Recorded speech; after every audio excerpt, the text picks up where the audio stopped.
Higher education है जो हम पढ़ रहे हैं अभी इतना दिनों से, इसके स्ट्रक्चर्स क्या क्या है हम उनको देखेंगे।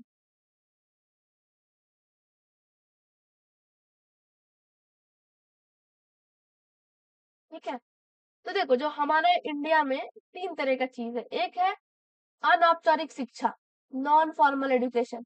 इसमें क्या होता है कि ये किसी भी सिस्टम के अंदर आप ऑपरेट नहीं करते। जो लोग ड्रॉप आउट हो चुके हैं फॉर्मल एजुकेशन से, है ना, जो लोग स्कूल्स वगैरह में पढ़ते थे, कॉलेजेस में अब काम करते हैं लेकिन वो पढ़ना चाहते हैं फिर भी, तो वो नॉन फॉर्मल में आएंगे। अनौपचारिक मतलब या तो वो ओपन से अपना पढ़ाई शुरू कंटिन्यू करेंगे, या डिस्टेंस एजुकेशन से, या फिर मूक्स के थ्रू। तो ये सारे के सारे एग्जाम्पल्स है किसके, अनौपचारिक शिक्षा के। ओपन एजुकेशन, डिस्टेंस से, या फिर मूक के माध्यम से। हमने आपको स्वयं बता रखा है टीचिंग एप्टीट्यूड में। तो आप उस पर जो कोर्सेज वगैरह लेते हैं वो नॉन फॉर्मल के अंदर आता है। नॉन फॉर्मल में कोई भी बाधा नहीं होता है स्थान और समय का, आप कहीं से भी बैठ के अपना पढ़ाई कर सकते हैं। तो ये है अनौपचारिक शिक्षा। नेक्स्ट है इनफॉर्मल। इसमें क्या होता है कि ये लाइफ लॉन्ग प्रोसेस है जहां पर कोई भी इंडिविजुअल जो है वो अपने हर दिन के एक्सपीरियंस को सीखते रहता है आसपास से, या कुछ नया वो स्पोर्ट्स खेल रहा है, गेम खेल रहा है, कुछ किताबें पढ़ रहा है, तो वो अपने हिसाब से करते रहता है, वो सीखते रहता है। ये होता है इनफॉर्मल। फिर आता है फॉर्मल। फॉर्मल में क्या है, औपचारिक रूप से, जो कि आप सिस्टमेटिक तरीके से पढ़ते हो, कहीं पे आप एनरोल्ड हो किसी यूनिवर्सिटीज में, रेगुलर मीडियम में, अब आप क्लासेस अटेंड करते हो, वहाँ पे टीचर प्रेजेंट है, स्टूडेंट प्रेजेंट है, और एक क्लास के अंदर, फॉर्मल क्लासरूम के अंदर क्लासेस चल रही है। तो ये होता है फॉर्मल एजुकेशन, जहाँ पर आप एक सिस्टम के अंदर बैठे हो, संस्थागत संरचना में, और वहां से आप अपने एजुकेशन को प्राप्त कर रहे हो। तो इंडिया में जो हायर एजुकेशन, उच्च शिक्षा है, उसको रेगुलेट करने के लिए बहुत सारे निकाय बने हुए हैं, रेगुलेटरी बॉडीज, नियामक निकाय। ठीक है, इसका थोड़ा बैकग्राउंड, कि जो शिक्षा है हमारे देश में वो किस लिस्ट में आती है, कंकरेंट, समवर्ती सूची में।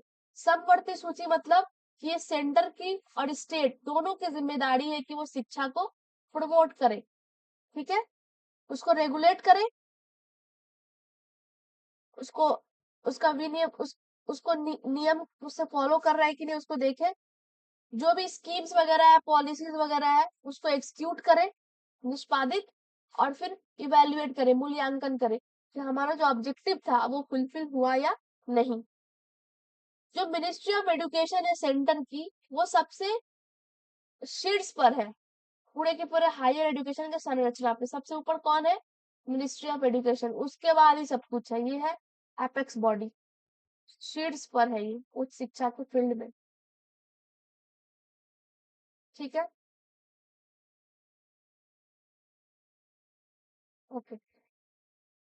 नेक्स्ट, जो मिनिस्ट्री ऑफ एजुकेशन है जो शीर्ष पर बैठी है इस पूरे संरचना में, ये पॉलिसी बनाती है, policy framework for education for the entire country. पूरे देश के लिए ढांचा तैयार करती है कि किस तरीके का फ्रेमवर्क होगा बच्चों को पढ़ाने के लिए। और ये भी ये इंश्योर करती है कि जो पॉलिसी जिसने बनाई है वो इम्प्लीमेंट हो रही है या नहीं। ठीक है, वो लागू हो रही है या नहीं सही ढंग से। मिनिस्ट्री ऑफ एजुकेशन में काम किया, it plans for the expansion of opportunities in education by establishing more. वो ज्यादा से ज्यादा यूनिवर्सिटीज और कॉलेजेस को स्थापित कर सकती है ताकि ज्यादा से ज्यादा बच्चों को अपॉर्चुनिटीज मिले अपने पढ़ाई पूरा करने के लिए, उनको दूर जाना ना पड़े अपने क्षेत्र से, अपने एरिया से। तो इससे फायदे क्या हो गए कि जो डिसएडवांटेज ग्रुप है जैसे कि महिलाएं, उनको बाहर पढ़ने के लिए नहीं भेजते घर वाले अभी भी, तो वो अपने ही एरिया के यूनिवर्सिटीज कॉलेजेस में अपनी पढ़ाई कर सकते हैं। या जो गरीब लोग हैं जो बाहर अफोर्ड नहीं कर सकते बाहर का खर्चा, हॉस्टल रहना वाना, तो वो भी अपने लोकल में पढ़ सकते हैं। तो ये इनका जिम्मेदारी है मिनिस्ट्री ऑफ एजुकेशन का, शिक्षा मंत्रालय का, कि वो ज्यादा से ज्यादा कॉलेजेस और यूनिवर्सिटीज को खोले ताकि जो अपॉर्चुनिटीज है, अवसर प्राप्त करने का जो माध्यम है वो फैले, ताकि ज्यादा से ज्यादा लोग एनरोल हो शिक्षा में। जो मेन रेगुलेटरी बॉडीज है मैं उसके बारे में डिटेल बताऊंगी, बाकी आप ऐसे देख लेना, मैं पीडीएफ से दे दूंगी। तो सबसे जो मैंने आपको यूजीसी बताया था 1956 में, पहले भी, ये कोऑर्डिनेट करता है समन्वय करता है और मेंटेन करता है कि जो यूनिवर्सिटी एजुकेशन का जो मानक है, जो सेट रेगुलेशन है, जो सेट स्टैंडर्ड है, उसके हिसाब से चीजें हो रही है या नहीं। ये यूनिवर्सिटीज को, विश्वविद्यालय को क्या देता है? अनुदान, ग्रांट देता है। और रिसर्च ऑर्गेनाइजेशन को भी, जहां पर भी रिसर्चेस वगैरह हो रही है, उनको ग्रांट्स देता है। ये है काम यूजीसी का। इसके बाद है एआईसीटीई। इसको गठन किया गया था एआईसीटीई एक्ट 1987 में। और ये एक एपेक्स बॉडी है, मतलब शीर्ष बॉडी है। किसके लिए? कि अपने कंट्री में, इंडिया में टेक्निकल एजुकेशन सिस्टम को प्रमोट करे और उसकी क्वालिटी को इम्प्रूव करे। तकनीकी शिक्षा प्रणाली को बढ़ावा देना और उसका विकास करना।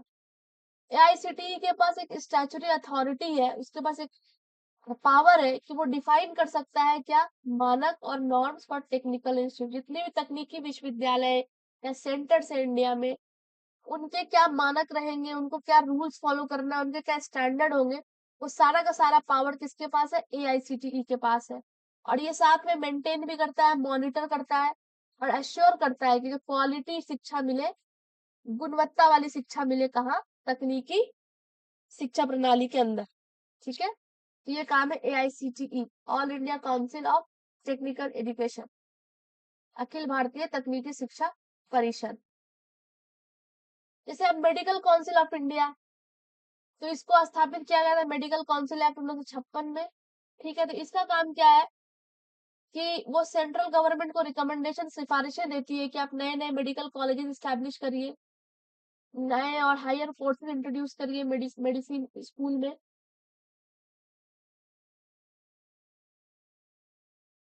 और ये जो काउंसिल है, ये जो परिषद है, भारतीय चिकित्सा परिषद, ये प्रिस्क्राइब करती है मिनिमम स्टैंडर्ड्स कि क्या कम से कम मानक होने चाहिए किसी भी मेडिकल एजुकेशन के, ताकि उनको रिकॉग्निशन मिल सके एज एन मेडिकल इंस्टीट्यूट या फिर यूनिवर्सिटीज इन इंडिया।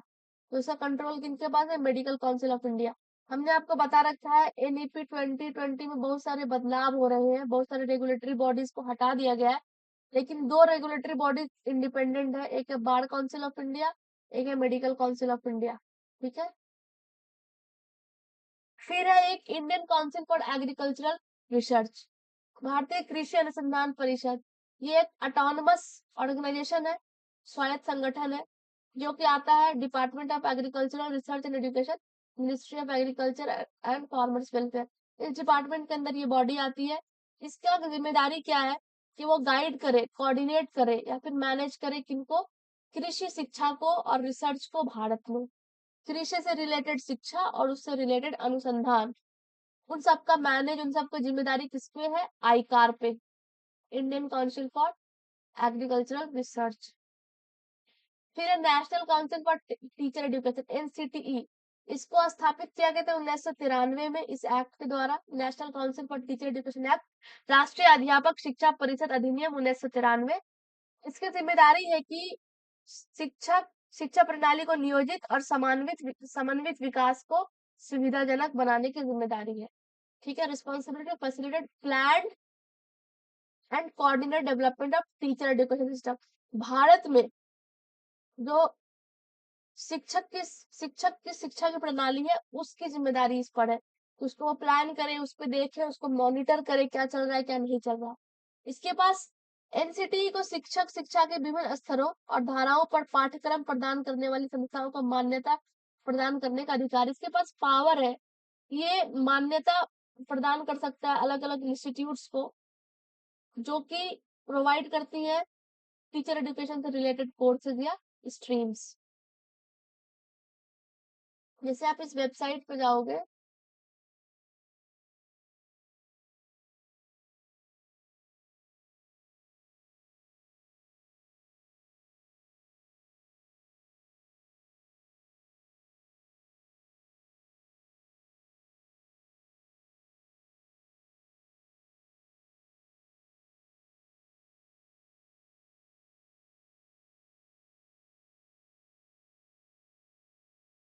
तो आप जैसे इस वेबसाइट पे जाओगे तो आपको पूरी लिस्ट दिखने लगेगी रेगुलेटरी बॉडीज की इंडिया में। एक ये वेबसाइट है, एक और डिटेल में लिखना।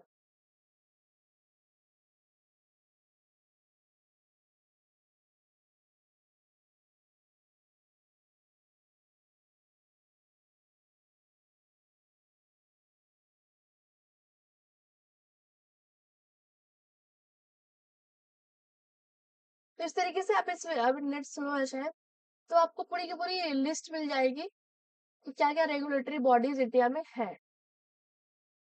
ठीक है, जैसे और भी डेंटिस्ट काउंसिल ऑफ इंडिया, इसको 1948 में बनाया गया था।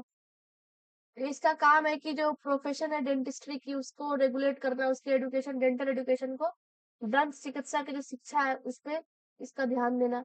इसी तरीके से है फार्मेसी काउंसिल ऑफ इंडिया, फिर है Indian nursing council, bar council of India, ये 1961 में बनती है। इसका काम है to regulate legal practice and legal education, जो भी कानून से रिलेटेड प्रैक्टिसेस है जो एडवोकेट्स लोग प्रैक्टिस करते हैं, या फिर जो कानूनी शिक्षा है उसको ये रेगुलेट करते हैं। इसी तरीके से है केंद्रीय होम्योपैथी परिषद, फिर है central council for Indian medicine, council of architecture, rehabilitation council of India. तो इस तरीके से काउंसिल्स है। ठीक है, अब देखो किस किस प्रकार के हायर एजुकेशन इंस्टीट्यूट है अपने कंट्री में, उच्च शिक्षा संस्थानों के प्रकार। एक तो पहला आपका केंद्रीय विश्वविद्यालय है ना, ये बनती है एन एक्ट ऑफ पार्लियामेंट, और अभी भारत में 56 केंद्रीय विश्वविद्यालय है। इसी तरीके से स्टेट पब्लिक यूनिवर्सिटी, राज्य सार्वजनिक विश्वविद्यालय, ये स्टैब्लिश होती है स्टेट के एक्ट के थ्रू, राज्य विधान अधिनियम द्वारा। और अभी पूरे कंट्री में 479 स्टेट यूनिवर्सिटीज है इंडिया में। फिर नेक्स्ट टाइप है ओपन यूनिवर्सिटीज का, मुक्त विश्वविद्यालय।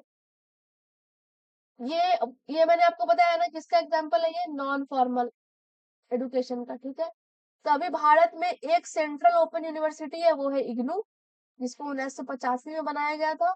और 13 स्टेट ओपन यूनिवर्सिटीज है प्रेजेंटली अलग अलग स्टेट्स में। और अभी पीवाईक्यू जब आप देखोगे, ओपन यूनिवर्सिटीज पे क्वेश्चंस आ रहे हैं, और उसमें आपसे पूछते हैं कि आप इसको क्रोनोलॉजिकली अरेंज करो। तो ओपन यूनिवर्सिटीज के नेम और साथ में ईयर ऑफ एस्टेब्लिशमेंट आपको याद रखना है, वेरी इंपॉर्टेंट। फिर एक है डीम्ड यूनिवर्सिटी, ये एक हाई परफॉर्मिंग इंस्टीट्यूट होता है, इनको यूनिवर्सिटी की स्टेटस मिल गई है और ये खुद की डिग्री अवार्ड कर सकते हैं।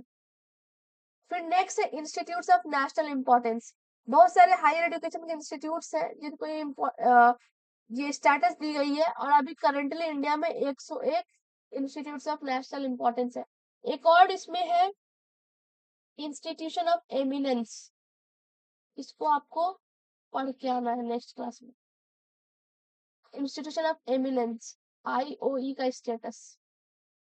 ओके, गूगल करना, बहुत सारी चीजें आ जाएंगी। अब देखो जो डीम्ड यूनिवर्सिटीज है उनके लिए भी रेगुलेशंस है। ठीक है, आपको उनको देखना है कि क्या क्या रेगुलेशंस है, जैसे कि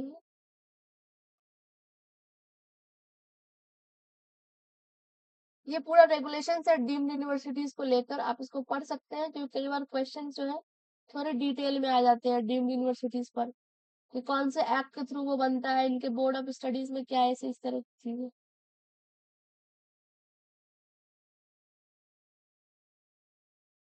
तो आप इसको पढ़ सकते हैं। ठीक है, नेक्स्ट फिर है निजी विश्वविद्यालय, इसको भी या तो स्टेट अपने एक्ट के थ्रू बना लेगी या फिर सेंट्रल एक्ट के थ्रू बनता है ये। और फिर ये रजिस्टर्ड होता है अंडर सोसाइटी रजिस्ट्रेशन एक्ट 1860, इसमें रजिस्टर होता है, या फिर कोई भी करस्पॉन्डिंग लॉ जो वहां पर है उस समय के लिए, उससे वो रजिस्टर हो जाएगा, और फिर वो एज अ पब्लिक निजी विश्वविद्यालय के रूप में काम कर सकता है। फिर कुछ इंस्टीट्यूट होते हैं जो कि किसके अंडर होते हैं, स्टेट लेजिस्लेचर एक्ट, इनके अंडर भी बहुत सारे इंस्टीट्यूट्स भारत में है।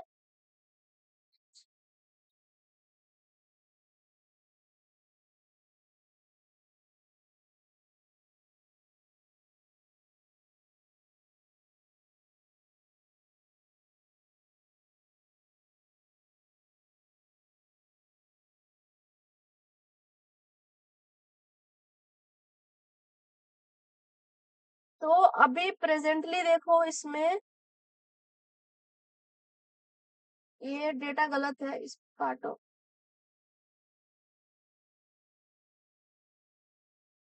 ठीक है,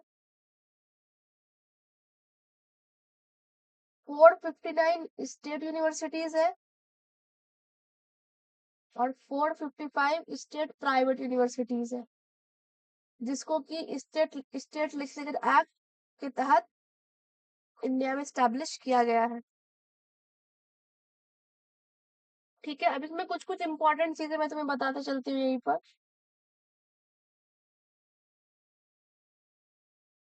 तो इंडिया में टोटल यूनिवर्सिटीज कितने हैं सारे मिला के, प्राइवेट डीम्ड सेंट्रल मिला के टोटल है कितने? 1114।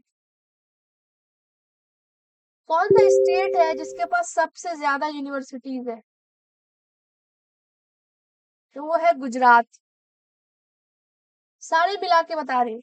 इसके पास टोटल 97 यूनिवर्सिटीज है, जिसमें कि 63 यूनिवर्सिटीज क्या है इसके? प्राइवेट है। टोटल 97 है, 97 में 63 प्राइवेट है। फिर एक क्वेश्चन आपको पूछा जा सकता है कि कौन से स्टेट में सबसे ज्यादा डीम्ड यूनिवर्सिटी है? तो ये है तमिलनाडु। इसके पास टोटल 28 डीम्ड यूनिवर्सिटी है। फिर कौन से स्टेट के पास सबसे ज्यादा स्टेट यूनिवर्सिटी है? तो वो है कर्नाटका, 42। फिर आपसे क्वेश्चन पूछा जाएगा कि किस यूनियन टेरिटरी के पास सबसे ज्यादा सेंट्रल यूनिवर्सिटी है? तो वो है दिल्ली, टोटल 7। ठीक है, आप ये सब देख सकते हो और ये सारे क्वेश्चंस पूछे गए हैं, तो गुजरात वाले क्वेश्चन पूछे गए हैं। सेंट्रल यूनिवर्सिटी कहाँ है मैम? सेंट्रल यूनिवर्सिटी है बहुत जगह है, जैसे हैदराबाद में है सेंट्रल यूनिवर्सिटी 3। से फिर ज्यादा? सबसे ज्यादा सेंट्रल यूनिवर्सिटी दिल्ली के पास है 7। ठीक है, डीयू है, जामिया है, जेएनयू है। और कौन सी यूनिवर्सिटीज है दिल्ली में सेंट्रल? डीयू, जामिया, जेएनयू और एक second,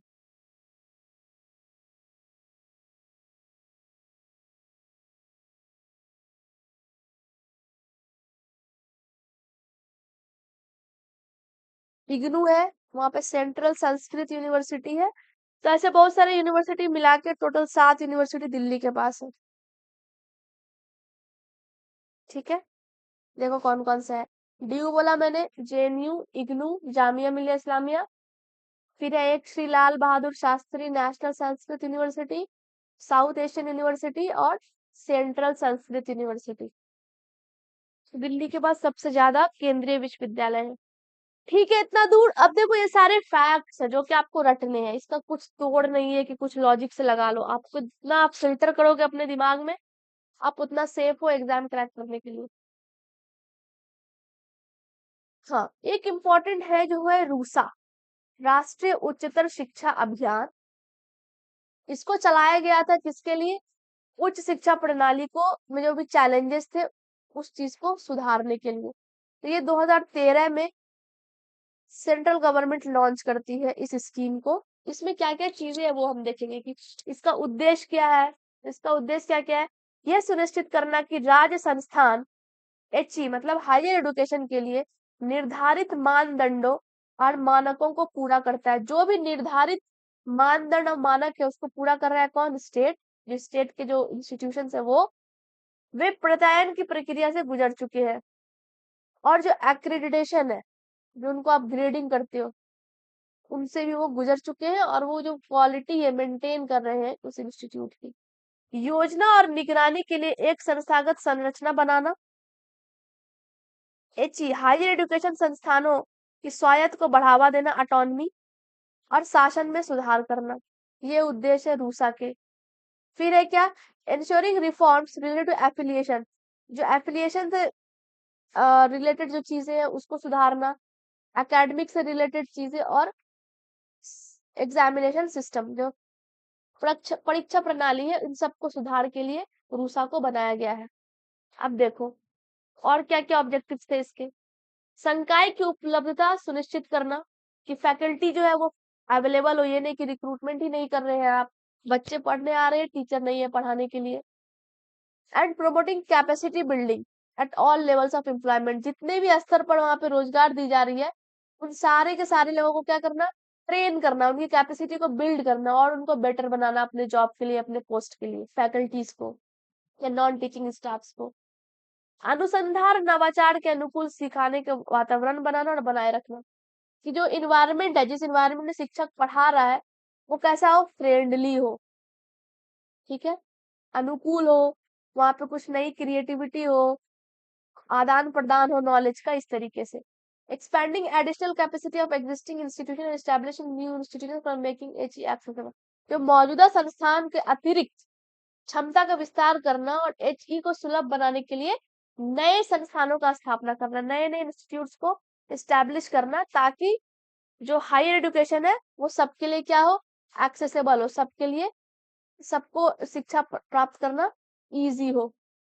addressing the issue of regional imbalance bye setting up new institution, जो रीजनल इम्बैलेंस है, जैसे कि फॉर एग्जांपल दिल्ली के पास 7 सेंट्रल यूनिवर्सिटी है, किसी स्टेट के पास एक ही है, किसी के पास 2 ही है, तो वो जो इम्बैलेंस हो गया है उसको एड्रेस करते हुए नए नए संस्थान को एस्टैब्लिश करना, ताकि किसी एक संस्थान पर भीड़ ना पड़े। Providing opportunities in higher education to various marginalised group, जो भी हमारे समाज के हाशिए पे लोग हैं, जैसे कि महिलाएं हो गई, गरीब लोग हैं, या फिर शेड्यूल्ड कास्ट कम्युनिटी के लोग हैं, शेड्यूल्ड ट्राइब कम्युनिटी के लोग, या फिर ओबीसी के भी लोग हैं जो पिछड़े ओबीसी हैं, तो उन सबको आपको क्या करना है, अपॉर्चुनिटीज प्रोवाइड करना है कि वो भी उच्च शिक्षा में जा सके, वहां पर एनरोल हो सके। तो देखो ये सारे कंपोनेंट है किसके, रूसा के। क्या क्या है, upgradation of existing autonomous colleges to university, जो पहले से ऑटोनमस स्वायत्त कॉलेजेस है उसको यूनिवर्सिटीज में तब्दील कर देना, जो कॉलेजेस है उसको क्लस्टर यूनिवर्सिटीज में कन्वर्ट करना। क्लस्टर यूनिवर्सिटीज को ये बताओ क्या होता है, cluster universities? Like deemed university.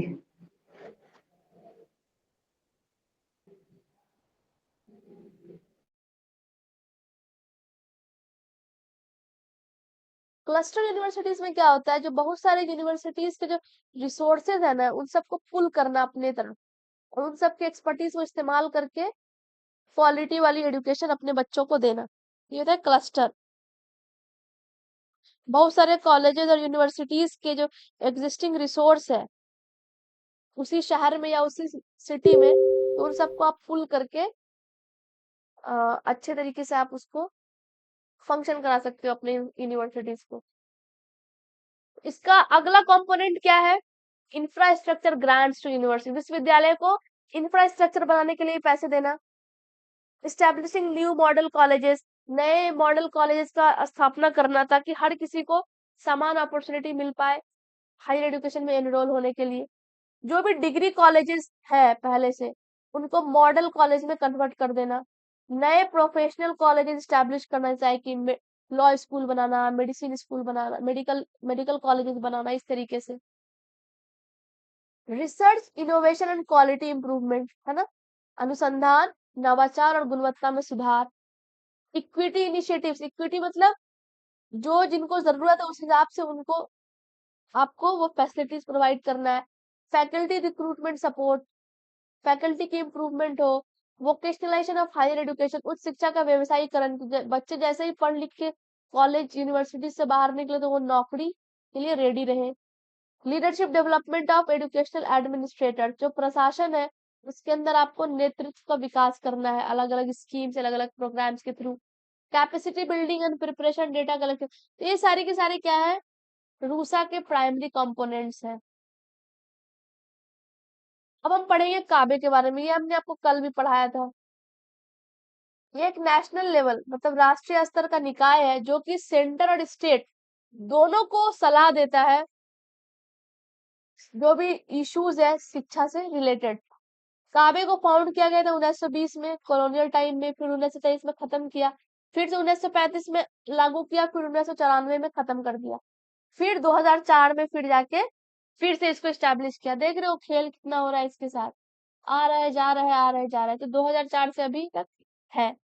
तो काबे क्या है, कि जो बोर्ड है, इसकी जो बोर्ड है, इसके बोर्ड में केंद्र और राज्य सरकार के मंत्री, विभिन्न हित समूहों जो स्टेक होल्डर्स होंगे, जैसे कि फॉर एग्जांपल अलग अलग रिप्रेजेंटेटिव्स होंगे अलग अलग ग्रुप्स के, एंड नॉमिनेटेड जो लोकसभा राज्यसभा से जो नॉमिनेटेड मेंबर है वो इसके सदस्य होते हैं।